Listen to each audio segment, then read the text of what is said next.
এই pedicure master সত্যিই দক্ষ ছিল। সে একদম না নড়ে চড়ে ছোট্ট একটি ছুরি তুলে নিল এবং সৈন্যের পায়ে দ্রুত চালাতে শুরু করলো। শুরুতে সৈন্যটি একটু ভয় পেয়ে গিয়েছিল, কিন্তু আশ্চর্যজনকভাবে সে কোনো ব্যথা অনুভব করলো না। এটা দেখে আশেপাশে দাঁড়িয়ে থাকা লোকেরা হতবাক হয়ে গেল।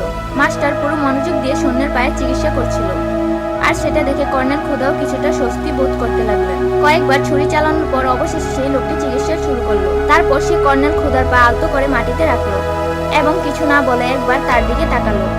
সৈন্য পুরোপুরি বিভ্রান্ত হয়ে পড়েছিল এবং জিজ্ঞাসা করতে যাচ্ছিল কি হলো। ঠিক তখনই লোকটি একটি কাপড় তুলে বলল, এটা আমার বাবার। সৈন্য কিছু বোঝার আগে লোকটি দ্রুত নিজের জিনিসপত্র গুছিয়ে নিয়ে সেখান থেকে চলে গেল। সৈন্য টের পেল কিছু একটা গড়বড় হয়েছে, কিন্তু তখন কিছু করার ছিল না। সে জোর করে উঠতে চেষ্টা করলো এবং কয়েক কদম হাঁটলো, কিন্তু সঙ্গে সঙ্গেই তার গোড়ালিতে তীব্র ব্যথা অনুভূত হলো। সে আর হাঁটতে পারল না।